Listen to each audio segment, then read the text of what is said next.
mengatakan itu tidak ilmiah, mestinya forum ilmiah, bukan forum Kapolri. Jadi dari awal buku itu saya anjurkan bawa ke UI, diuji di situ, bawa ke UGM, bawa ke Solo, diuji di situ, supaya dinyatakan statusnya, referensinya kurang, datanya palsu, metodologinya kacau, tidak ilmiah. Tapi udah diputuskan oleh Pak Tito waktu itu, cek berita semacam Ya, itu, saya pernah menontonnya juga. Saya bikin hoax. Tito bilang itu tidak ilmiah, jangan diedarkan. Dari mana ada kesimpulan bahwa itu tidak ilmiah? Kalau begitu, bukunya Bung Karno, Penyambung Lidah Rakyat Indonesia, juga tidak ilmiah. Karena nggak pernah diuji di akademis. Isinya retorika tuh. Kan itu soalnya tuh. Jadi semua buku itu kalau dibilang tidak ilmiah, itu hasil keputusan Senat Akademis. Supaya sadar bahwa Presiden sebagai kepala negara berbohong pada publik. Semua rencana mulai dari IKN, segala macam tuh, kereta cepat, segala macam, anggaran yang macam-macam itu, promosikan bahwa Indonesia masih bisa masuk investor 1.200 triliun, padahal baru sifatnya MOU. Kan kita tahu MOU itu bisa terbang juga pada akhirnya kan. Itu kan bohong semua kan. Tapi kita nggak persoalkan. Izin majelis.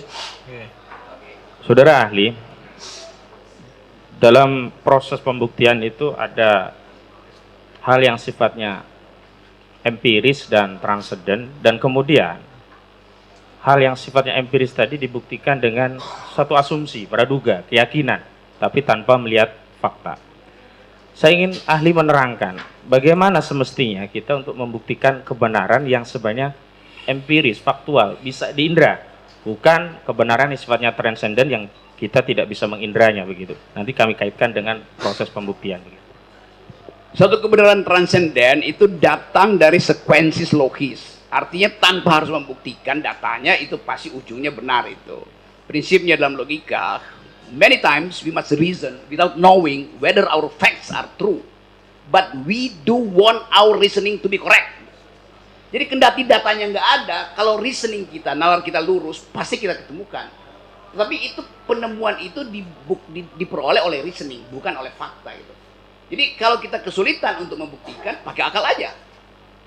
Akal itu bisa dibantah oleh akal juga pada akhirnya. Tetapi dalam soal yang Anda tanyakan tadi, kalau dia pembuktian sebab akibat, kalau saya tahu akibat, saya bisa kendalikan sebelumnya supaya sebab itu tidak menimbulkan akibat kan. Jadi bisa terjadi percakapan sebelumnya untuk menghindari kausalitas itu berujung pada kriminalitas kan, begitu kasarnya. Jadi reasoning kita, kalau kita utuh mempercakapkan sesuatu, lama-lama barang yang tertutup itu dia popping up, dia membuka dirinya sendiri. Nah, tanpa asumsi itu nggak mungkin kita buka. Jadi percakapan, narasi yang ada di publik sekarang di Yesapal itu akan membawa kita pada tesis bahwa ya ada yang palsu sebetulnya. Tapi buat apa sih dibicarakan itu? Walaupun memang kalau nggak pernah dibuktikan, tuduhan itu akan berlanjut terus. Kan sayang asumsi itu ada terus kan, Pak Jokowi palsu tuh.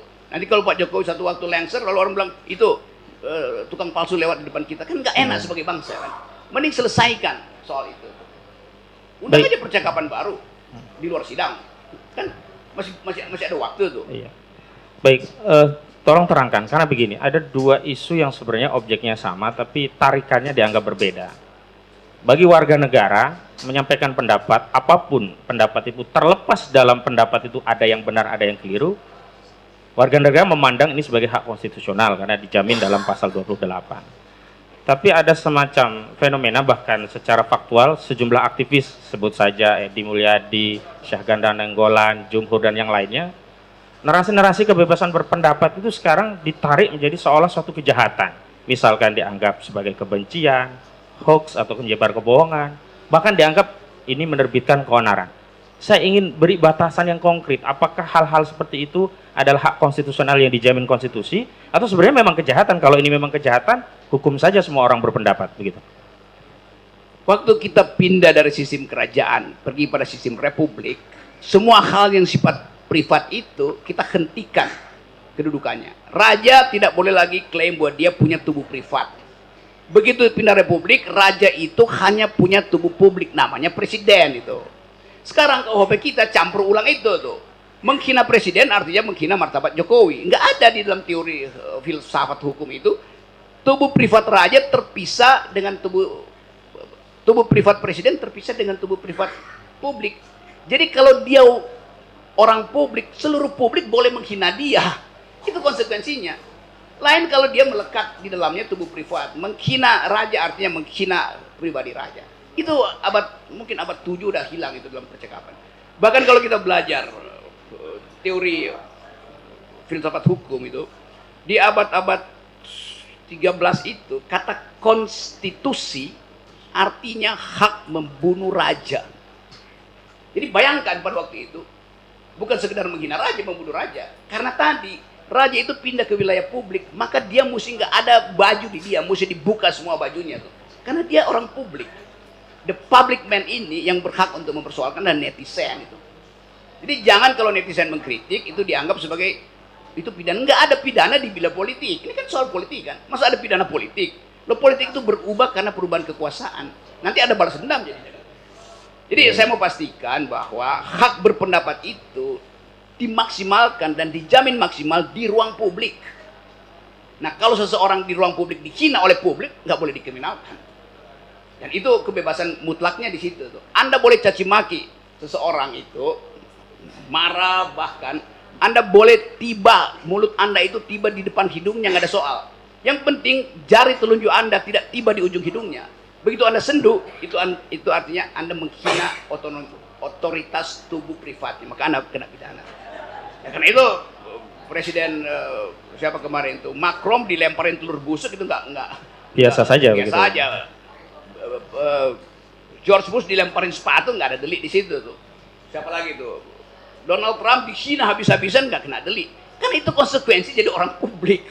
Kan orang publik nggak boleh tutup-tutup kan. Dia mesti betul-betul ini res publika, ini urusan publik. Jadi nggak boleh ada teori penghinaan terhadap pejabat publik, itu ngaco. Yang bisa terhina itu tubuh privat kita, dignity kita. Pejabat publik nggak punya dignity.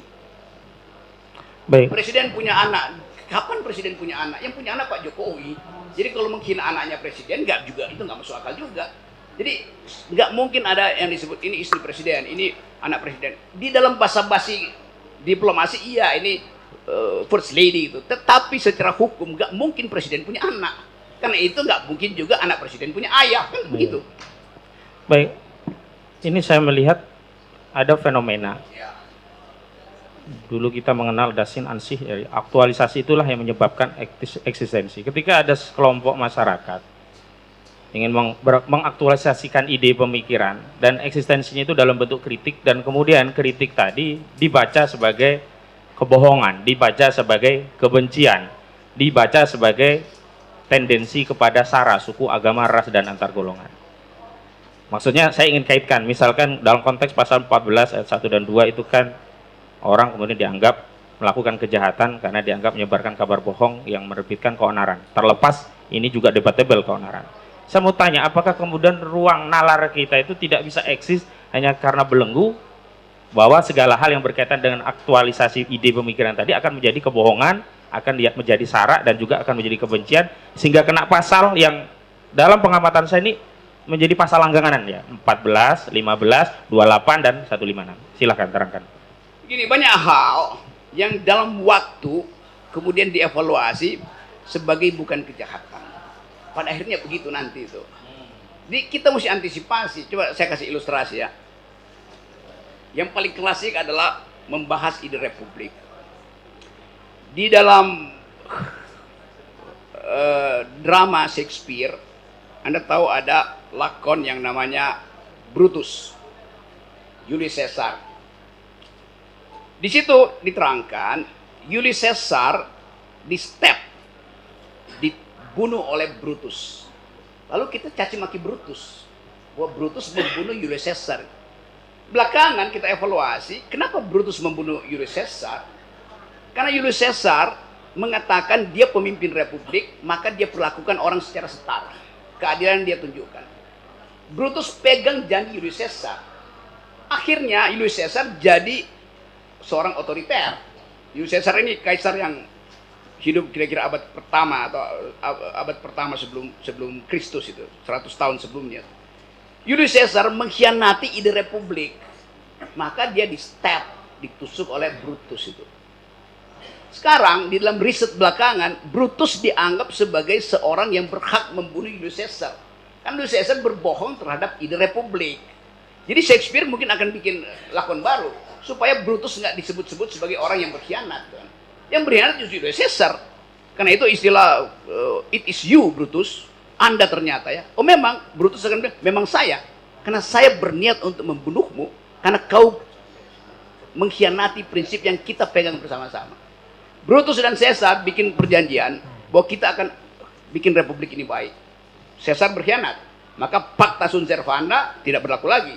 Perjanjian itu tidak berlaku karena rebus sixtantibus sudah berubah tuh. Hal-hal yang diperjanjikan sudah berubah tuh. Itu prinsip di dalam hukum, di dalam prinsip hukum pact must be served. Jadi ada hak etis untuk mempersoalkan peristiwa itu kriminal atau bukan. Dibunuhnya Caesar itu menunjukkan bahwa Brutus dan gengnya itu ingin menegakkan kembali etika publik. Gampang bacanya. Itu kan parameter yang digunakan adalah logika yang kemudian mengoreksi satu pandangan sebelumnya. Nah, ini ada konteks yang berbeda. Kita memahami hukum kita sangat legisme gitu, positivis, sehingga ya hukum itu undang-undang. Dan kemudian ada pandangan yang menyatakan sepanjang secara legisme itu undang-undang masih ada, kebohongan itu dianggap kejahatan, ya masih berlakulah hari ini.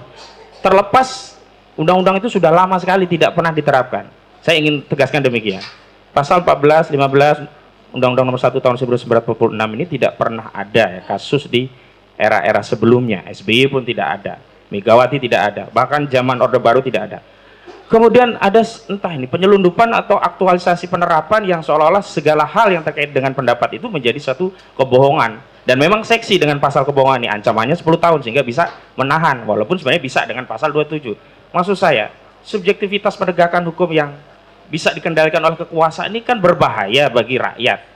Nah, bagaimana cara kita untuk memberikan penjelasan kepada penegak hukum?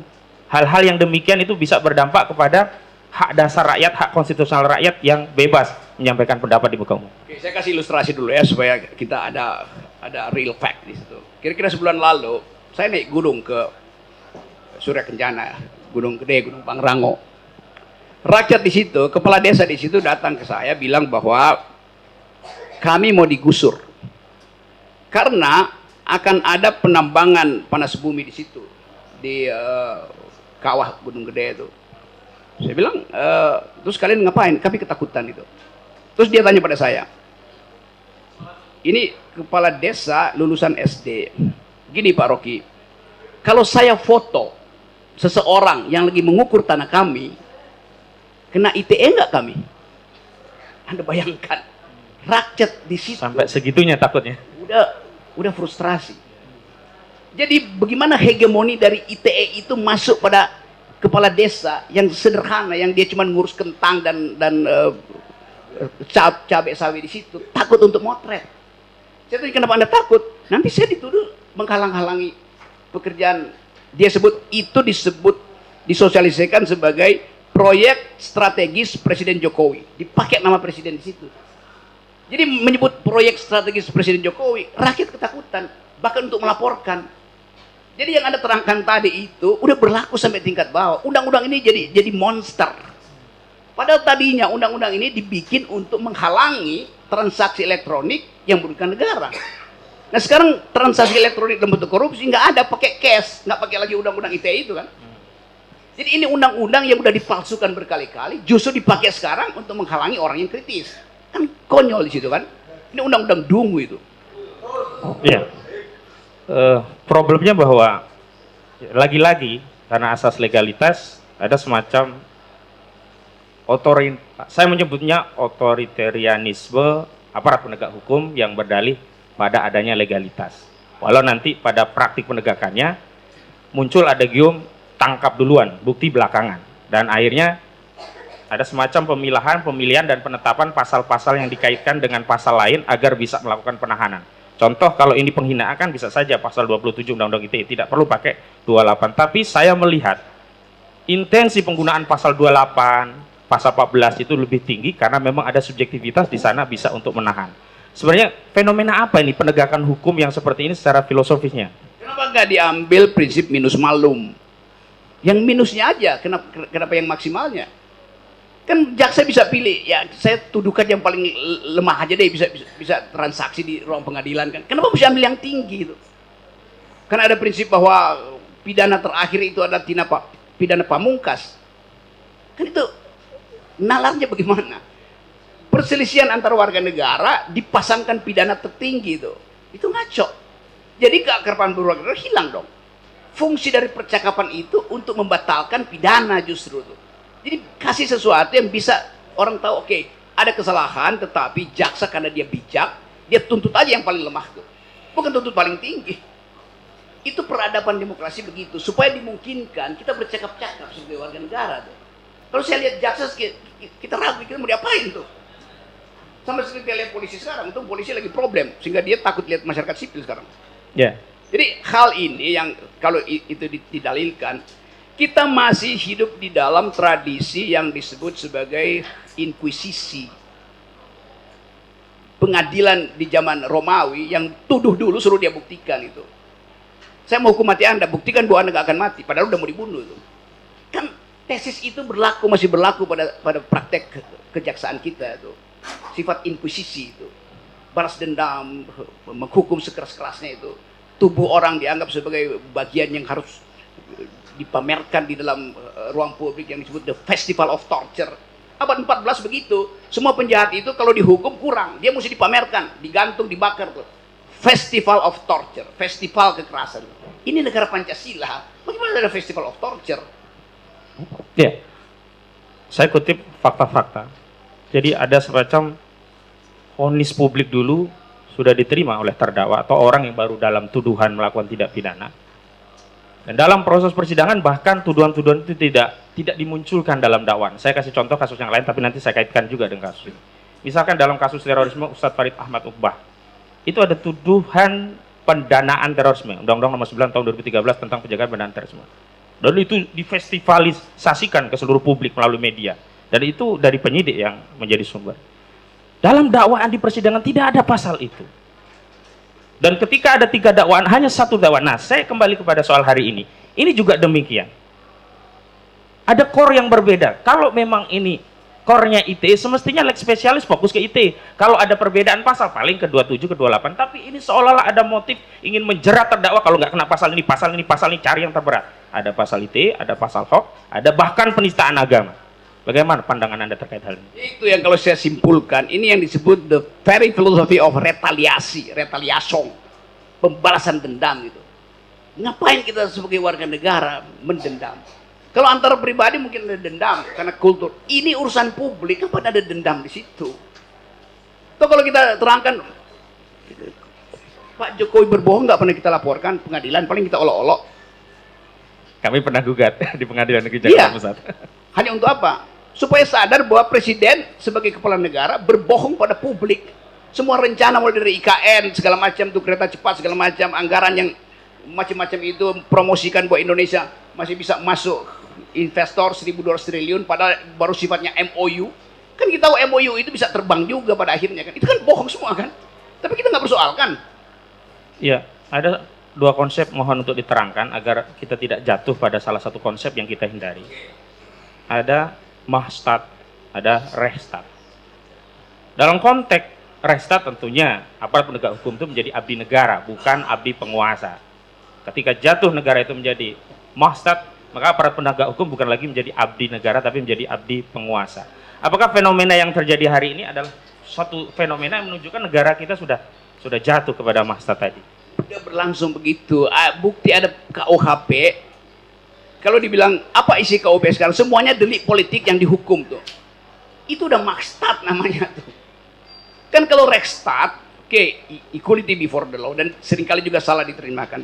Equality before the law bukan kita rakyat sama di depan hukum, bukan. Kita rakyat yang tidak sama harus diperlakukan sama oleh hukum. Itu. Kan saya pasti nggak sama dengan Pak Jokowi statusnya tuh. Tetapi hukum harus bisa saya akses secara sama. Jadi biarin aja ada keragaman status sosial orang itu pasti berbeda. Kenapa mesti disamain? Yang harus sama adalah hak saya untuk minta diakses oleh hukum. Atau sebaliknya, hak saya untuk mengakses hukum. Di antara orang yang berbeda, aksesnya mesti sama. Itu namanya equality before the law. yang sering salah dipahami di dalam mulai dari semester 1 mahasiswa kuliah filsafat. Iya. Dalam konteks equality before the law ya, ini, harusnya kan antara jaksa dengan terdakwa punya kedudukan yang sama. Salah satunya adalah dakwaan tentang kabar yang tidak lengkap. Tentu dalam konteks mendakwa dengan kabar yang tidak lengkap, seorang aparat harus mendatangkan kabar lengkapnya. Sebagai informasi, kabar yang tidak lengkap itu adalah unggahan buku yang ditulis oleh Saudara Bambang Trimulyono, Jokowi Undercover 2. Di sana memuat bahwa Saudara Bambang Trimulyono meyakini ijazah SD, SMP, SMA, bahkan S1 Saudara Joko Widodo palsu. Tapi dalam dakwaan, ketika mendakwa Bambang Trimulyono dan Gus Nurdin sebagai orang yang mengedarkan kabar tidak lengkap atau berkelebihan, dalam dakwaan ini jaksa tidak pernah menghadirkan saksi-saksi yang berkaitan dengan S1, hanya SD, SMP, SMA. Apakah ini juga berkaitan dengan equality before the law tadi? Ini ada rakyat yang beda-beda, bahkan dengan jaksa yang beda, tapi semestinya kan harus sama di depan hukum gitu. Saya baca itu, bahkan buku pertama Saudara Bambang Tri, saya baca. Pada waktu itu Pak Tito Kapolri bilang buku ini tidak ilmiah. Di depan TV One saya bilang, Pak Tito bukan rektor Universitas Indonesia. Dia bukan the community of the professor. Yang boleh bilang begitu adalah sidang akademis. Mengatakan itu tidak ilmiah, mestinya forum ilmiah, bukan forum Kapolri. Jadi dari awal buku itu saya anjurkan bawa ke UI, diuji di situ, bawa ke UGM, bawa ke Solo, diuji di situ, supaya dinyatakan statusnya, referensinya kurang, datanya palsu, metodologinya kacau, tidak ilmiah. Tapi udah diputuskan oleh Pak Tito waktu itu, cek berita semacam ya, itu. Saya pernah menontonnya juga. Saya bikin hoax. Tito bilang itu tidak ilmiah, jangan diedarkan. Dari mana ada kesimpulan bahwa itu tidak ilmiah? Itu? Kalau begitu, bukunya Bung Karno, Penyambung Lidah Rakyat Indonesia, juga tidak ilmiah. Karena nggak pernah diuji di akademis. Isinya retorika tuh. Kan itu soalnya tuh. Jadi semua buku itu kalau dibilang tidak ilmiah, itu hasil keputusan Senat Akademis.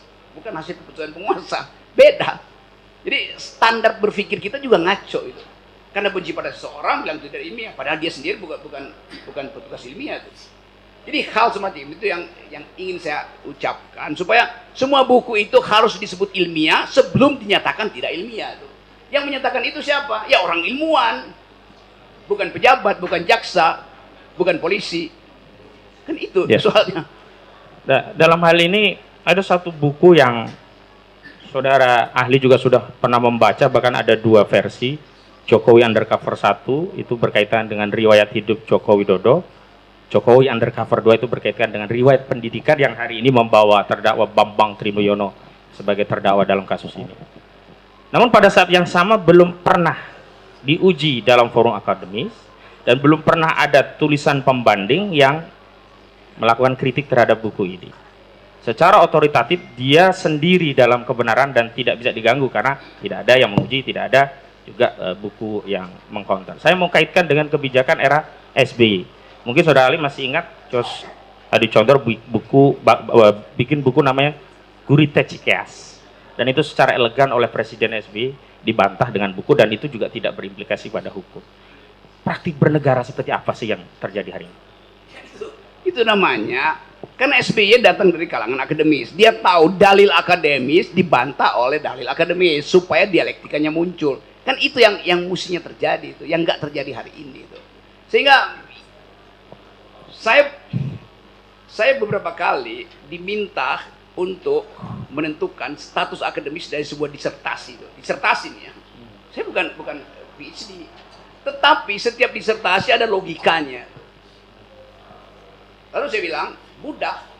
Saya baca itu, satu waktu ada disertasi di bidang ilmu fisika itu dari seorang rektor di Universitas Negeri di Sulawesi itu. Pada itu, ini bagaimana ya, kita duga dia palsu. Saya bilang gampang, sini saya baca. Saya baca logikanya itu. Saya bilang kok grammarnya keliru. Mestinya kalimat aktif, kenapa kalimat pasif gitu. Saya anggap bahwa ini dia nggak paham konteksnya. Saya bilang Google aja. Di Google. Terlihat bahwa itu kutipan dari sebuah tesis disertasi di Austin University, Texas, atau di mana itu. Yang dia copy paste, dia terjemahkan dengan grammar yang kacau. Karena bahasa Inggrisnya buruk. Maka ketahuan bahwa ini salah. Terbongkar akhirnya. Dia dinyatakan sebagai ini palsu. Tetapi karena dia profesor, dikelilingi oleh staf yang juga ingin naik jabatan, dilindungilah dia tuh. Padahal otaknya udah buruk. Mentalnya udah kacau, kenapa dilindungi? Itu soalnya kan. Dulu orang protes, Saudara Rocky Gerung bukan dokter kok periksa-periksa disertasi. Lo disertasi itu ada metodologinya, saya ngajar metodologi. Nggak perlu jadi dokter untuk paham logika itu. Baik. Kan soal semacam, jadi balik pada soal tadi, ya sebaiknya itu sebagai status akademis, dibahas, dipertahankan, diejek, dipuji di forum akademis, bukan di pengadilan. Satu lagi, kebenaran secara logika itu kan satu pernyataan harusnya logis, dan diantara saya mau sampaikan proposisi, mungkin tidak. Ini ada orang beragama, agama tertentu, saya sebut Islam, dia mengamalkan ibadah tertentu, dalam hal ini mubahalah. Dia meyakini mubahalah, ajaran Islam. Dia mempraktikkan mubahalah. Lalu logis tidak, kemudian dia dituduh menistakan agama yang dia yakini itu. Dalam konteks kasus Bambang Trimulyono ini ada salah satu pasal demikian. Coba saya hati-hati dulu ya, karena ini soal agama nih. Saya terangkan dulu sejarah. Sebulan lalu, seorang profesor sejarah, namanya Paul Johnson, orang Inggris. Ini profesor, dianggap profesor yang paling hebat lah di dunia. Dia meninggal dunia tuh. Salah satu kajian yang dia buat adalah, selama periode modern, satu hal yang nggak bisa dibatalkan adalah proposisi-proposisi agama. Nggak bisa dibatalkan. Ilmu pengetahuan berubah, dari Newton pindah ke Einstein, Einstein dikritik oleh Stephen Hawking, teori filsafat berubah, peredaannya berubah. Agama nggak bisa berubah itu. Karena ada yang disebut sifat esoterik dari agama, bagian batin yang hanya bisa diakses oleh keyakinan. Ini profesor sejarah, waktu ditanya, Anda percaya Tuhan nggak? Saya nggak bisa jelasin dengan logika, tapi saya percaya. Nah itu nggak mungkin diadili, karena Anda nggak bisa adili seorang berbohong di dalam doanya tuh.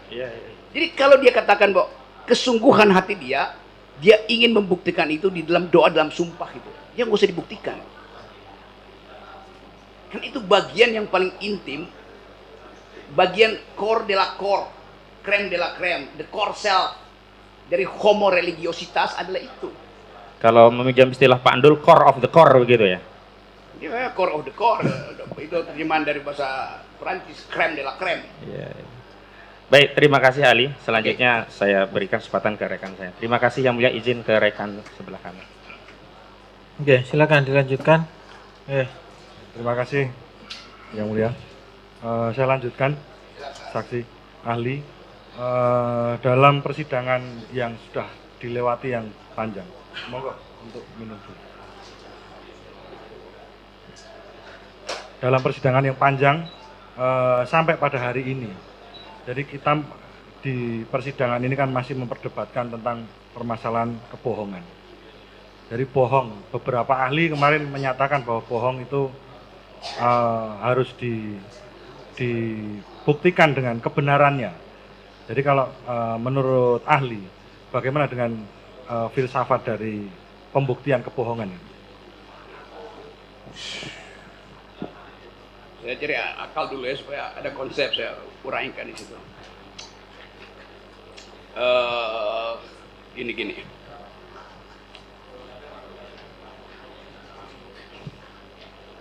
Di dalam logics, bila satu keraguan-raguan berhenti di titik bifurkasi artinya bisa ke kiri, bisa ke kanan, maka kita mesti bikin asumsi itu. Kalau saya menduga itu bohong, maka saya mesti kasih kesempatan yang benar itu ikut jalan sebelahnya. Nanti kita lihat lagi, bifurkasi berikut mana. Jangan-jangan yang bohong ini nyebrang ke yang benar nyebrang ke yang bohong. Jadi kebalikan. Ya. Mungkin dalam ilmu hukum disebut shifting the burden of truth, shifting the burden of proof. Balikkan beban pembuktian. Tetapi di dalam kasus ini, bohong itu bukan niat individual. Kalau niat individual, saya akan pakai sikap saya yang paling purba, yaitu mencelakakan dia. Itu sikap purba manusia mencelakakan. Tapi bohong di wilayah publik justru untuk menyelamatkan publiknya. Kalau misalnya, pernah saya bilang bahwa Presiden Jokowi tidak paham Pancasila, lalu saya dilaporkan ke polisi, dipanggil polisi saya. Saya bilang, ya memang iya, tidak paham Pancasila. Anda mengira enggak? Saya itu deskripsi saya tentang pengetahuan saya tentang Pak Jokowi yang memimpin selama 7 tahun dan tidak menghasilkan distribusi keadilan, yang ada akumulasi. Kalau sekarang saya bisa tambahkan faktanya. Pak Jokowi tidak bisa memimpin secara etika sehingga aparatnya itu suka-sukanya ngerampok APBN kan. Artinya Pak Jokowi tidak paham tentang keadilan sosial bagi seluruh rakyat Indonesia. Orangnya protes. Kan Pak Jokowi setiap hari ada upacara bendera, baca Pancasila. Dia baca, dia hafal, tapi dia tidak paham itu. Konsekuensi dari paham adalah polisinya terlihat betul-betul sosialistis. Sila kelima itu sosialistis. Welfare, justice, bukan kapitalistis. Yang akumulasi kan. Jadi kalau saya bilang Pak Jokowi nggak paham Pancasila, saya terangkan argumennya itu. Kalau saya bilang Pak Jokowi paham Pancasila, saya terangkan juga argumennya. Jadi paham dan tidak paham itu bukan ini lebih buruk dari itu. Itu keadaan real tentang pengetahuan seseorang. Kan begitu aja tuh. Cuma orang anggap kalau Pak Jokowi nggak paham Pancasila, saya dihukum. Lalu orang yang puji Pak Jokowi yang juga sebetulnya bohong, kenapa nggak dihukum? Kan banyak orang yang memuji juga dengan bohong kan.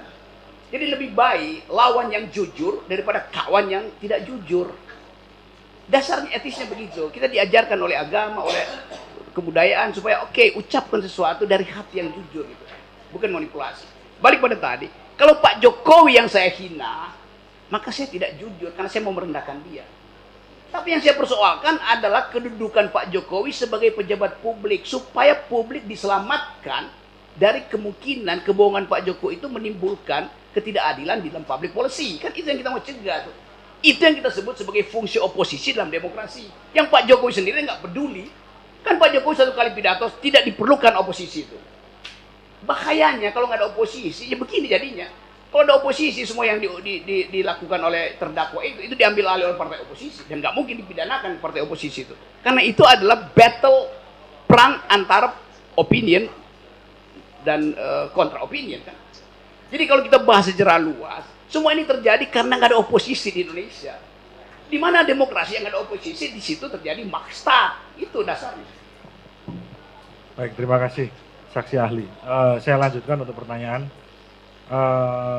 Sepengetahuan kami, sepengetahuan saya pribadi secara pribadi bahwa saksi ahli kan juga sering muncul dalam media-media, bahkan untuk mengkritisi berbagai hal yang menurut dalam sebagian orang mungkin itu ketidakadilan dan lain sebagainya. Tetapi yang mana kita ketahui bahwa di dalam media sosial, sistem media sosial di situ kan ada berbagai macam ungkapan. Jadi suatu respon. Ada respon seperti like, dislike, terus ada yang share, ada yang karena mungkin itu bermanfaat, terus teman-temannya pengen juga itu di-share. Ini ada berita menarik dari sebuah video mungkin yang tadi yang dikatakan saksi ahli bahwa itu dari oposisi seperti itu. Ini bagus ini mengungkap kebenaran. Terus di situ ada komentar-komentar, ada yang pro, ada yang kontra dan lain sebagainya. Apakah di situ bagaimana kalau menurut ahli?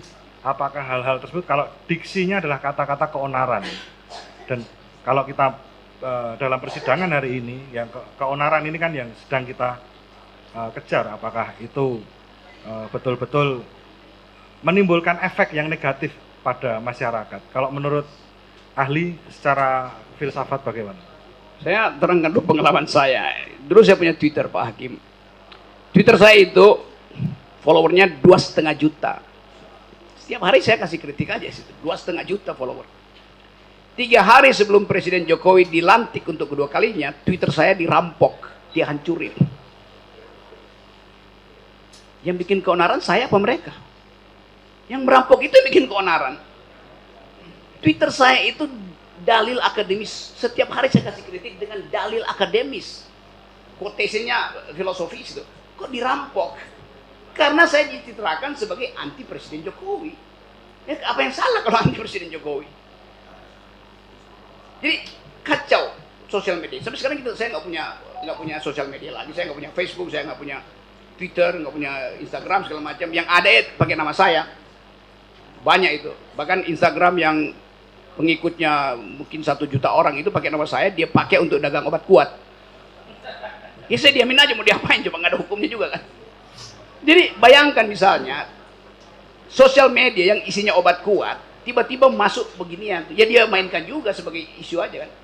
Nggak mungkin kita tahu bahwa di sosial media itu ada semacam keonaran. Mereka ngakak-ngakak aja tuh. Wah, Jokowi diajak lo, oh itu si Egy tuh apa namanya, matanya belok karena pakai kacamata hitam terus. Biasa aja kan. Olo-olo di sosial media itu nggak real, nama juga sosial media. Bahkan itu bisa isinya hologram di situ tuh, improvisasi tuh. Jadi ngapain tersinggung dengan sosial media? Konsekuensi dari sosial media adalah kita mesti tahan mental, psikologi dan nalar, itu aja kan. Balas saja di situ kan. Ngapain bawa sosial media ke ranah hukum itu? Kecuali sosial media itu memang dipakai untuk beli preparat untuk riset tentang kemungkinan racun dimasukkan ke macam-macam. Kalau itu dipakai buat kejahatan, orang ol-ol di sosial media itu bukan kejahatan, itu kegembiraan. Karena nggak ada kepastian pemilu, mending main-main aja di sosial media. Iya.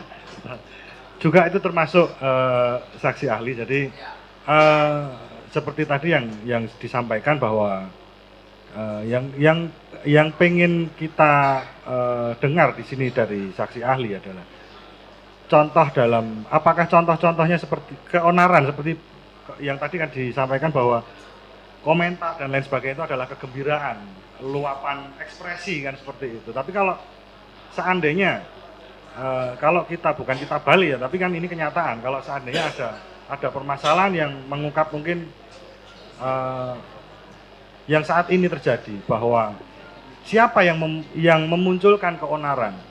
Apakah dalam kasus ini apakah Pak Bambang Tri sebagai pembuat buku atau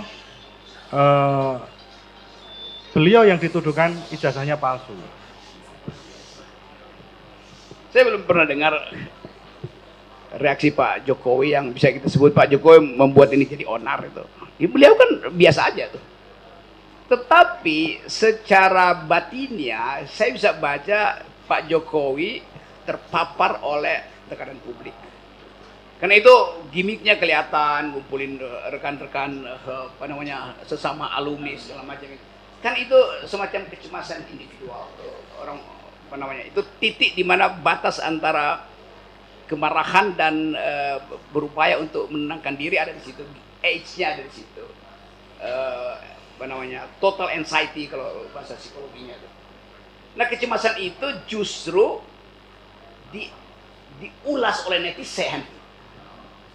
Cie ngumpulin alumni ya, jarang-jarang loh Pak Jokowi. Itu kemudian backfire-nya itu, efek backfire-nya itu dimakan lagi oleh talk show, diundang lagi talk show itu, dibahas lagi di situ tuh, disebutin lagi namanya Bambang Tri, disebut lagi namanya Gus Dur, makin rame kan. Jadi hal yang sebetulnya simpel sebagai permainan hermeneutics, usaha untuk saling menafsir aja, itu bukan keonaran. Talk show masa keonaran dihasilkan lewat talk show? Kalau begitu karena ide yang mesti ditangkap itu kan. Jadi itu sebetulnya kegembiraan yang diakibatkan oleh kecemasan sosial yang luar biasa. Yang mungkin Anda bisa panggil sarjana psikologi untuk terangin bagaimana memindahkan antara kecemasan individual sebagai Pak Jokowi, dia berubah menjadi kecemasan sosial karena ditonton oleh yang sosial, lalu berubah menjadi delik. Sekarang itu kan absurd kan? Ya, pertanyaan saya yang terakhir tentang yang tadi sudah disampaikan dari saksi ahli bahwa equality before the law. Jadi yang saya maksudkan di sini adalah keadilan. Bagaimana keadilan dari sudut pandang filsafat yang tadi disampaikan bahwa dari sejarah dan lain sebagainya, bahwa dalam filsafat pun juga membahas keadilan. Dan yang terjadi di ruang persidangan kali ini adalah ada sebuah peristiwa yang mana di situ adalah menurut penelitian seorang Bambang Tri secara pribadi itu menunjukkan buku yang hasilnya seperti itu, dan kemudian diundang oleh Gus Nur sebagai seorang YouTuber di situ, seorang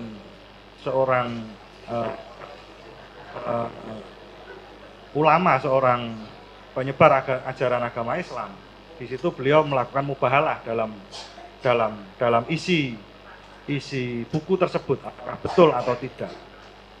Lah yang saya maksudnya tanyakan adalah, keadilan ini adalah menyinggung tentang kedua orang dan tentang bermasyarakat dalam suatu negara. Apakah adil apabila kedua terdakwa ini nantinya akan dijatuhi hukuman yang berat seperti itu? Ya, saya terangkan metodologi berpikirnya ya. Kalau kita, misalnya kalau kita main judi ya, kalau saya main judi, tail or head, apa namanya, tail or head itu Pak? Iya, kepala burung atau umum? Iya, iya maksudnya kan. Biasanya kita bilang apa tuh? Iya, kalau kita lempar yang jatuh kepala burung atau ekor burung gitu gampangnya ya. Peluangnya 50-50 selalu secara statistik kan. Kalau dia sempurna itu komputasinya itu. Tetapi kalau saya main judi dan 3 kali dilempar yang jatuhnya adalah head, maka saya berasumsi yang keempat adalah head juga. Itu asumsi si penjudi. Maka saya stake. Semuanya saya pasang di situ. Tiba-tiba blank, yang jatuh adalah ekor. Saya ulangi lagi. Karena di dalam berjudi ada prinsip background belief. Keyakinan latar belakang. Jadi keyakinan ini tidak rasional. Tapi karena saya berkali-kali untung, maka saya lakukan itu terus-menerus. Demikian juga dalam kasus 2 terdakwa ini. Udah ada background belief di kepala jaksa bahwa 2 ini adalah bajingan. Dua ini adalah kadron. Jadi background beliefnya udah ada di situ. Sehingga terjadilah semacam penyiksaan ide. Walaupun ada ide lain, tapi enggak, mereka itu lakukan itu karena dia kadron, karena dia oposisi itu. Itu buruknya. Padahal sebetulnya tadi kita bicara, biarin aja dia sebagai kadron, sebagai oposisi, ucapkan versi dia tentang Jokowi, supaya versi Jokowi nggak dimonopoli oleh cebong kan, boleh aja kan. Jadi duel argumen itu diperlukan sebetulnya tuh. Nah, kasus-kasus macam ini saya tahu bahwa di era coba kalau kasus ini kita bicarakan misalnya, sebut aja 2 bulan sebelum atau 20 hari sebelum pemilu, ketika endorsement power Pak Jokowi udah habis itu, ini nggak bakal disidang. Kan pada waktu itu seolah-olah ada asumsi bahwa endorsement power Pak Jokowi masih kuat. Berapa persen waktu itu? 60-70. Sekarang tinggal 14%. Gak ada gunanya gitu. Satu waktu berbalik, orang persoalkan lagi, buka lagi itu. Jadi itu yang saya maksud. Ada semacam kesepakatan intelektual, kesepakatan Pancasilais, supaya ini diselesaikan tanpa harus ada hukuman. Gampang aja kan. Jadi bagaimana caranya? Ya biarin aja. Sama seperti kasus buku Pak Jokowi yang disebut sebagai revolusi mental itu, apa namanya, Nawacita. Satu waktu dipersoalkan nanti mana yang dilakukan oleh Pak Jokowi dari Nawacita itu, dari asumsi sampai praktek, nggak ada basisnya Nawacita itu. Saya baca semua itu. Itu apa kita mau gugat? Ini buku palsu. Kan sama statusnya. Oh isinya ngaco kok, Nawacita itu nggak sesuai dengan jalan Jokowi. Kalau begitu kita tanya, Jokowi buku kampanye Nawacita atau Cita Nawa? Yang mana coba? Jadi itu intinya, kalau sesuatu yang didalilkan secara akademis justru dikerubuti secara yuridis, bahaya di situ. Terima kasih. Ya, mengingat durasi. Mengingat durasi, saya hanya cukup 2 pertanyaan saja. Karena saudara saksi ini merupakan juga public figure, di mana ini juga disampaikan begitu ditayangkan banyak channel ya. Ini tadi saya menyimak di depan, jangan sampai nanti masyarakat terjebak masuk bui karena statement tadi. Maki-maki bukan head speech ya. saya ingin satu contoh konkretnya. Apakah misalkan saya mengatakan pada seseorang, kamu bajingan, kamu lonte, kamu penipu. Apakah itu yang dimaksud ataukah dalam bentuk lain? Satu itu sekaligus saja ya. Tadi disampaikan juga di sini terjadinya seperti ini karena ada sebuah dendam. Ya. Yang ingin saya pertanyakan, ini yang dendam siapa? Dendamnya kepada siapa? Sudah cukup. Terima kasih. Itu soal bangsat, anjing, lonte, segala macam itu di era saya itu biasa betul. Anjing, bagi rokok lu tuh hal biasa. Di dalam era saya itu tuh sangat merdeka kita saling ledek begituan tuh. Udah berapa tahun lu jadi monyet? Biasa aja dia akan jawab. Itu sejak lu jadi anjing. Jadi ada komunitas pengguna bahasa di mana bahasa itu justru memerdekakan pikiran tuh. Itu namanya tuh. Karena manusia adalah language using animal. Pengguna bahasa di dalam satu komunitas tuh. Artinya ini hanya bisa dipakai dalam satu komunitas. Ya memang. Jadi kalau saya ini kan baru berjumpa dengan Bang Rocky, saya sangat senang sekali ya. Terus tiba-tiba saya, Bang Rocky menurut lo itu lonte, kalau ngomong seenaknya gitu, itu bagaimana? Ya kan ada soal karena saya anggap Anda datang dari era saya tuh, walaupun saya nggak kenal. Saya harus bilang, ini anak tahun 80-an nih. Gampang aja. Oke. Nggak akan tersinggung saya. Kalau anaknya yang lebih muda bilang begitu, saya Cukup bilang, ya, cukup. Oke. Yang dilanjut tadi, yang dendam itu tadi, Iya. dendam siapa yang dendam, kepada siapa dendam? ya, Bisa apa dijawab konteksnya, saya dan- nggak- Tadi kan disampaikan. Ya pasti dendam. Bukan, justru ini timbul karena sebuah dendam. Itu yang saya terangkan tadi, ada background belief, ada semacam underlying assumption di kepala jaksa bahwa dua bajingan ini itu adalah hidupnya menghina Jokowi terus menerus. Itu underlying assumption yang biasa aja, boleh aja orang kan sebagai presiden kan dia mesti tahu bahwa penghinanya juga banyak itu. Berarti di sini yang dimaksudkan yang dendam adalah presiden. Presiden nggak dendam, jaksa yang dendam. Baik. Sadar. Cek. Cukup, saya rasa cukup nggih. Nggih. Nggih. Baik. Saya Pak Hakim. Nggih. Pertanyaan Saya sebut jaksa, bukan orangnya ya, tapi sistem penuntutan kita itu penuh dendam, Iya. sistem penuntutan itu. sebelum dilanjutkan tolong penonton tertib bisa duduk enggak ya supaya yang belakang bisa melihat sama-sama melihat, jangan berdiri gitu ya, enggak tertib ya sidang. Karena saya punya kewajiban untuk tata tertib persidangannya harus ditegakkan di persidangan ini. Bisa jadi ini bukan tontonan ya, ini sidang. Jadi coba seperti di sidang Sambu dan sebagainya, penonton kan tertib duduk rapi gitu ya, tidak anu ya.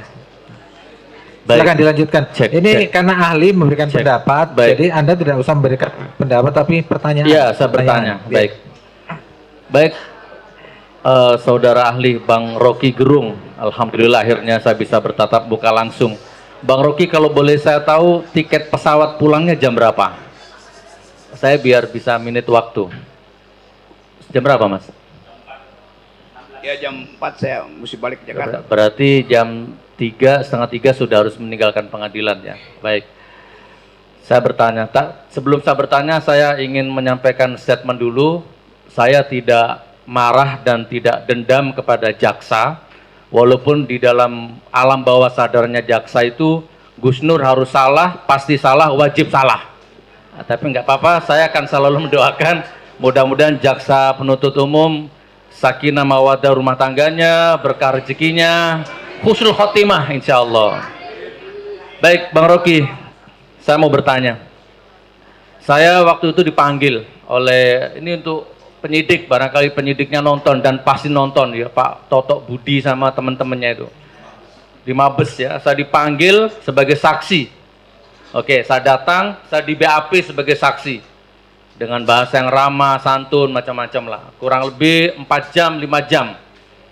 Setelah selesai di BAP sebagai saksi, penyidiknya keluar, datang lagi bawa laptop yang sama, disidik menjadi tersangka, naik status menjadi tersangka, bahkan langsung ditahan hari itu juga. Oke, jadi Bang Rocky, saya protes, kenapa saya ditahan? Kan belum terbukti itu. Saya sudah mengadakan gelar perkara dengan MUI, dengan semua pihak. Anda memang menista agama. Nah, problemnya sampai sekarang, kuasa hukum sudah berusaha datang ke MUI, nyari siapa MUI-nya, orangnya mana yang mengatakan sudah gelar perkara sama penyidik. Bahkan kemarin kita ngajukan panggilan untuk MUI supaya hadir sini sebagai ahli agama, nggak ada respon apa-apa.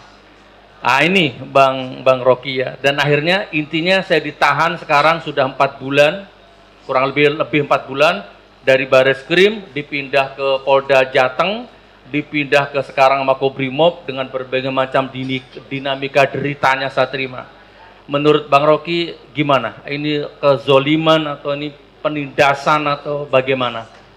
Dan ini sidang ini digelar bagaimana? Apa saya ini berhak bebas atau berhak dituntut memang, atau memang saya ini sudah memang bajingan, memang sampah atau bagaimana? Dan saya mengajukan penangguhan penahanan pun sampai sekarang tidak pernah dikabulkan. Akhirnya saya tidak lagi mengajukan, padahal prinsip alasannya istri saya opname, bahkan anak saya yang pertama melahirkan, jadi saya punya cucu, 2 momentum itu yang paling berharga dalam hidup saya mengajukan penangguhan penahanan selalu ditolak. Mohon dijabarkan Bang Rocky, terima kasih. Ketakwaan Anda berkurang apa enggak? Ketakwaan saya semakin bertambah insya Allah. Ya udah, semakin yakin. Itu bahagia aja, nggak ada soal. Ya, buat saya itu kalau masuk perspektif Anda, itu Anda memperoleh ujian supaya Anda betul-betul makin lama makin halus batinnya. Yes. Itu bagian yang saya anggap. Tetapi hak Anda untuk duel di pengadilan juga harus dibuka itu. Jadi buat saya tadi saya terangkan, ya seharusnya Anda nggak ditangkap. Karena ada jaminan kebebasan berekspresi itu. Apa aja, batasnya cuma asal Anda nggak tunjuk hidung seseorang itu. Maksudnya tangannya kena di itu. Kalau cuma mencaci maki boleh aja, tapi Anda nggak mungkin mencaci maki ulama, mencaci maki ibu, mencaci segala macam, kan ada hierarki di situ. Anda dan presiden itu setara. Apa bedanya itu? Kan Anda tidak terpilih aja di presiden, Pak Jokowi terpilih itu. Tapi tetap dia dipilih oleh rakyat kan, bukan ditunjuk oleh Tuhan. Jadi status Anda sama dia makhluk, sama-sama makhluk itu. Yang membedakan, Anda kasih suara di ballot supaya dia terpilih. Jadi kedaulatan Anda di atas kedaulatan dia. Saya lebih berhak untuk maki-maki anggota DPR karena mereka dulu pengemis. Mereka minta suara saya kok. Kenapa saya nggak boleh maki-maki dia? Sama juga presiden. Presiden kampanye minta suara saya. Ketika dia terpilih, dia adalah kacung konstitusional saya. Saya ingin negara ini ada keadilan. Tugas presiden adalah mencerdaskan kehidupan bangsa dan memelihara fakir miskin. Itu perintah siapa? Ya perintah saya melalui konstitusi itu. Jadi kalau dia nggak lakukan, saya maki-maki dia. Saya nggak maki-maki Pak Jokowi, saya nggak maki-maki Pak Tito atau Pak Kapolri. Yang saya maki-maki adalah pemimpin tertinggi negara tuh. Yang namanya kebetulan Jokowi, siapapun namanya tetap saya maki-maki kan. Jadi enggak, karena itu sebetulnya presiden itu. Enggak usah pakai nama misalnya supaya lebih netral kan. Jadi kebijakan dia itu berbahaya bagi negeri. Maka saya kritik, dianggap saya maki-maki itu. Lain dong. Kan saya kasih metodologi. Presiden bilang misalnya, saya bilang, Presiden Jokowi ini logikanya nih cacat, nggak bisa mikir. Dia bilang begini, 2 minggu lalu. Saya setiap kali terganggu dengan kemacetan. Begitu banyak motor, begitu banyak mobil. Hebat. Oleh karena itu, saya izinkan subsidi pada pembeli mobil listrik itu dinaikkan. Oleh karena itu, motor kita subsidi. Supaya lebih banyak orang beli motor. Supaya lebih banyak kemacetan. Apa nggak ngaco logikanya? Cacat logis. Dia mau supaya nggak ada kemacetan, tapi dia sponsori orang untuk beli mobil murah. Kenapa nggak cacat? Siapa mau bantah logika itu? Memang. Apakah Jokowi yang nggak bisa mikir? Sebagai presiden, kebijakannya itu dungu. Bukan dia yang dungu. Kebijakannya dungu. Memang dungu. Baik Bang. Jadi yang saya tanyakan tadi Bang, secara filsafat hukum, ini benar atau salah saya ditangkap ini bang, gitu loh. Tadi saya terangkan dari awal, Anda berdua adalah warga negara. Kedaulatan warga negara itu di atas kedaulatan presiden. Kenapa?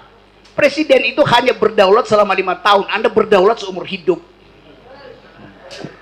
Baik, terima kasih bang. Saya rasa cukup. Cukup ya. Ya. Dari Pak Bang Tri pertanyaan ya. Ya, Ada Pak Hakim. pertanyaan, ya. Silakan. Ya, iya. Selamat siang, Bung Rocky. Saya merasakan katarsis yang luar biasa bisa berjumpa dengan Anda yang telah bicara soal saya sejak 7 tahun yang lalu di ILC. Pertama kali Anda tampil di ILC itu membela saya. Bukan Bambang Tri yang bikin hoax, tapi Jokowi yang bikin hoax. Karena hoax itu informasi yang nilainya 0 atau di bawah 0. Itu mohon Anda terangkan lagi dalam forum ini. Saya pengen lebih dipertajam.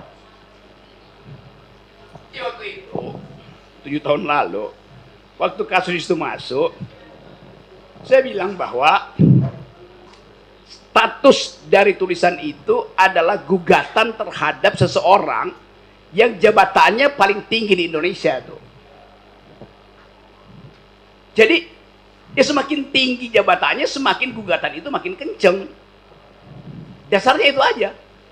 Oleh karena itu saya bilang di ILC, pembuat hoax terbaik itu bukannya Saudara Bambang Tri, pembuat hoax terbaik adalah kekuasaan, adalah negara. Pemerintah adalah pembuat hoax terbaik. Kenapa? Untuk bikin hoax dia mesti kendalikan opini publik. Untuk bikin hoax dia mesti punya statistik. Untuk bikin hoax dia mesti punya narasi itu. Untuk bikin hoax dia punya humas, dia mesti punya pegang media. Siapa yang pegang itu semua? Ya Pak Jokowi. Jadi setiap hari Pak Jokowi bisa bikin hoax. Karena dia punya semua peralatan untuk bikin hoax. Soal dia bikin apa enggak, itu soal moral dia. Tetapi potensial untuk bikin hoax itu adalah kekuasaan. Gitu tesisnya tuh. Ya. Kedua, supaya kita bisa bertanya jawab secara ilmiah, saya merujuk ke sebuah buku yang pernah Anda komentari, pernah Anda baca, dan itu buku yang bagus. Theory of Everything, Stephen Hawking. Saya baca itu terjemahannya. Ya, di situ Stephen Hawking menyatakan penyesalan terbesar Einstein adalah bahwa dia pernah meyakini alam semesta ini statis. Apakah benar ingatan saya itu? Ya. Bukunya lebih lengkapnya Grand Theory of Everything. Yang terjemahan itu yang saya baca oleh Sugianto, pengarangnya penerbitnya Kanisius. Ya, saya baca buku dalam bahasa Inggris. Ya, yang dipersoalkan adalah Einstein yang sudah diklaim sebagai ilmuwan fisika terbesar, penemu teori relativitas, itu pernah menyatakan penyesalan terbesar saya adalah ketika saya menolak pendapat bahwa alam semesta ini berkembang, the expanding of cosmos. Ya.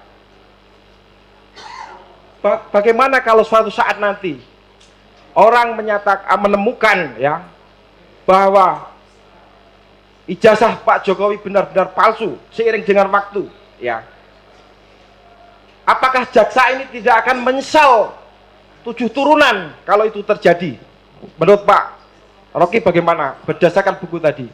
Untung saya kuliah pertama Fakultas Teknik jurusan elektro, jadi saya baca ilmu fisika tuh. Gini, saya mesti ingat tuh pelajaran-pelajaran dasar itu. Fisika pertama namanya fisika Newton. Dia hanya berlaku di tingkat di mana gravitasi itu bisa diukur di bumi. Untuk hal-hal di atas kemampuan Newton di bumi berlaku prinsip relativity itu. Tetapi orang sering salah menerangkan antara relativity dan relativism. Einstein nggak pakai istilah relativism, relativity. Tetapi teori itu sebetulnya, ini kalau ada teman-teman yang ahli fisika coba koreksi, saya belajarnya 20 tahun lalu nih ilmu fisika. Yang pertama mengungkapkan relativity itu adalah Laplace. Laplace bikin dugaan bahwa kalau saya tahu posisi satu objek bersamaan dengan kecepatannya, maka saya tahu arah dari objek itu. Laplace. Itu kemudian dikritik oleh Heisenberg. Heisenberg bilang, kalau Anda tahu kecepatannya, tidak mungkin Anda tahu posisinya. Demikian sebaliknya. Kalau Anda tahu posisinya, tidak mungkin Anda tahu kecepatannya. Semua itu kemudian diucapkan kembali dalam formula dari Einstein. Karena semuanya bisa berubah, karena fungsi dari massa itu adalah mc square. Sehingga perubahan-perubahan yang diukur itu bisa berubah juga di tempat yang lain. Nah, sekarang ada teori lain, ada parallel universe, macam-macam string teori itu. Tetapi prinsipnya ilmu fisika pun berubah paradigmanya tuh. Yang kita sebut sebagai teori paradigma yang dibuat oleh Thomas Kuhn, bahwa paradigma itu menuntun riset teknisnya tuh. Jadi bahkan ilmu fisika berubah. Yang nggak berubah itu adalah matematika. Yang nggak berubah itu adalah keyakinan tentang Tuhan. Itu nggak berubah. Jadi itu betul tadi. Seandainya suatu waktu, apalagi ilmu hukum, apalagi bukti yang sedang dicari, tiba-tiba bisa berubah. Lalu yang disebut pembuat hoax adalah jaksa. Kan bisa begitu tuh yang terjadi. Jadi itu prinsipnya. Maaf ya, saya terangkan ilmu fisikanya karena Anda bicara soal buku-buku ini. Sampai sekarang saya masih baca buku fisik. Jadi pertanyaannya, apakah kita bayangkan fiksinya? Apakah nanti kalau ijazah Pak Jokowi terbukti secara terang benderang palsu setelah ada uji forensik kertas, apakah tidak sampai kemungkinan para jaksa ini bunuh diri massal? Iya, karena ketololan yang luar biasa seperti yang digambarkan oleh Einstein tentang dirinya sendiri itu. Kan selalu ada yang saya nggak tahu apa yang terjadi dengan mereka. Mungkin juga justru naik pangkat itu kan. Kan anything goes itu. Kalau bahasa lagunya kue sera-sera, the future is not ours to see. Tetapi hukum pasti punya prediksi itu, dan prediksi hukum selalu berhubungan dengan keadaan politik. Jadi tentu kita serahkan pada Pak Hakim, apakah betul bahwa kalau legalisme itu dipakai hari ini, apakah legalisme yang sama dengan asumsi yang sama berlaku juga ketika rejimnya berubah? Kan itu question marknya di situ kan. Tapi oke, saya menganggap bahwa saya hadir di sini untuk memberi jalan pikiran radikal atau sebutnya jalan pikiran alternatif tentang kasus-kasus semacam ini. Kan ini akan masih banyak kasus beginian tuh.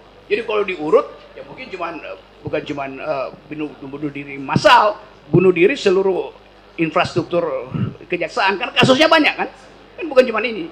Tapi ini pelajaran bahwa di akhir masa jabatan Presiden Jokowi, semua isu yang tadinya disembunyikan lama-lama muncul, popping up sebagai problem itu. Jadi yang diputuskan sekarang akan jadi problem di 2 minggu ke depan kalau pemilu batal. Kedua, soal buku lagi yang Pak Rocky uraikan panjang lebar di LC, yaitu bukunya Amartya Sen, di mana lahir teori ekonomi yang sangat bagus, mendapat hadiah Nobel kalau nggak salah, dipicu oleh kejadian yang sederhana ketika seorang bapak mati terbunuh ketika dia membelikan susu buat anaknya, membelikan susu di tengah-tengah rakyat itu, di tengah-tengah huru hara itu, ya. Menjadi persoalan ketika hal yang sama saya alami dalam kasus.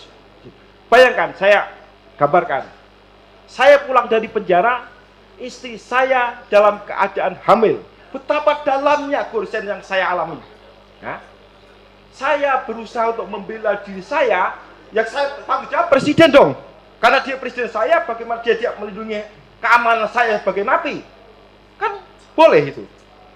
Istri saya hamil dan sekarang keadaan gila, dan kemarin dicek oleh seorang saksi fakta, ya, yang nanti akan saya sampaikan sebagai saksi fakta saya. Pertanyaan saya, mungkinkah orang yang mengalami goresan seperti saya ini berbohong seperti Amartya Sen? Tidak mungkin berbohong.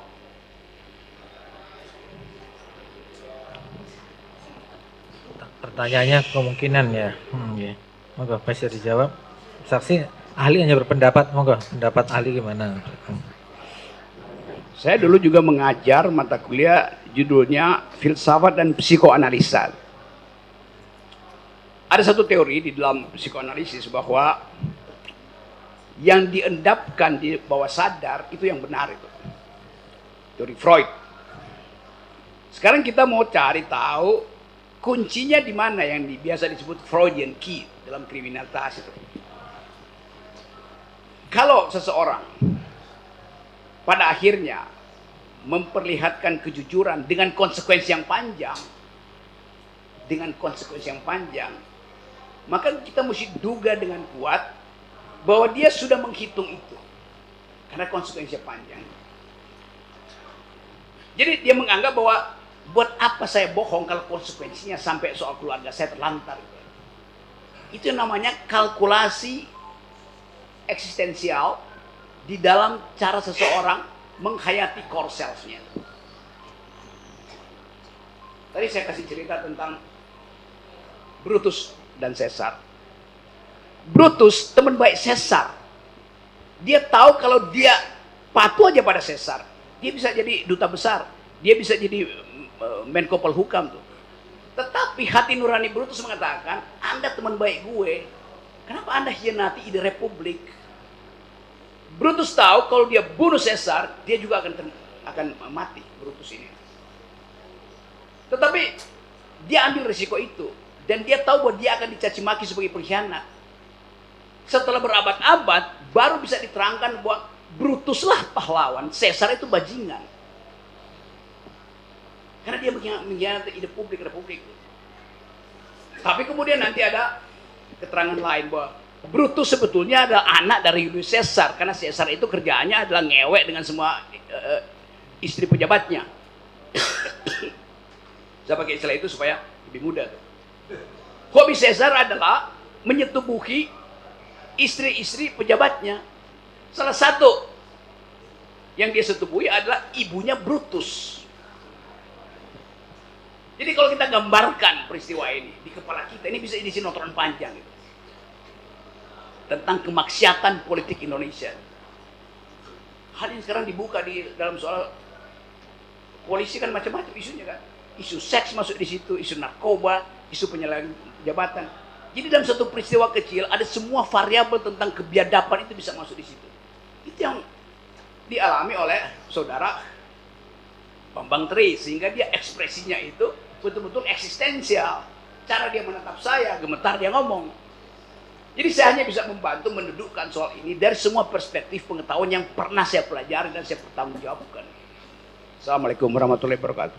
Waalaikumsalam. Saya cukup nggih? Satu lagi belum. Yeah. Satu lagi. Ya. To the point aja, to the point. Ya, to the point. To the point Ya. aja.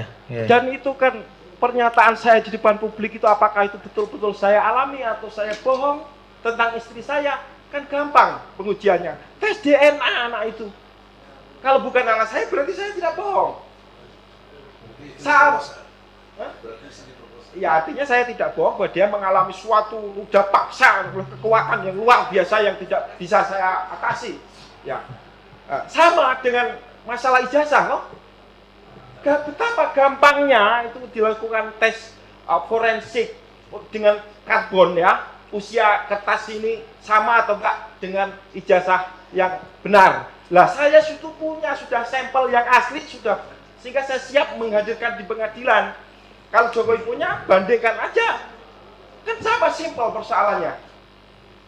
Ya, kenapa yang ada di kepala jaksa ini tidak sesimpel itu? Fenomena apa yang menjangkiti para jaksa ini, Profesor? Pertanyaannya apa? Lah ya, apa yang membuat jaksa itu tidak bisa berpikir seperti saya? Simpel. Iya. Oke ya, saya nggak mungkin memaksakan jawaban itu. Tetapi dari koneksi subjektivitas, saya bisa nangkep satu gejala yang juga dalam psikoanalisis disebut delirium. Delirium itu artinya seseorang yang nggak bisa lagi mengucapkan karena semua peralatan dia untuk mengucapkan telah dimanipulasi oleh kekuasaan. Jadi dia gugup dan gagap. Saya cuma mau tanya pada jaksa, apakah Anda mengalami gejala delirium itu? Sehingga gugup dan gagap berhadapan dengan kekuasaan? Big question mark, silakan jawab. Kan tugas dari jaksa adalah memeriksa perkara tuh, dengan basis tuduhan itu. Tetapi kalau perkara itu dimasukkan dengan basis tuduhan dan di belakangnya ada bayang-bayang kekuasaan, jaksa bisa mengalami delirium, gugup dan gagap. Fasilitas itu yang bisa diuji di pengadilan. Argumentasi jaksa mungkin masuk akal, tetapi kemasukakalan itu bukan karena legal reasoning, melainkan karena imperatif kekuasaan itu dibuat masuk akal. Itu soalnya. Terima kasih. Saya rasa cukup ya, tadi Ya, katanya terima sudah kasih. terakhir ya. Ya. Saya rasa cukup ya. Ya, selanjutnya mungkin ada dari anggota majelis ya. Ya, penasihat hukum cukup ya. Saya rasa cukup. Oke. Dari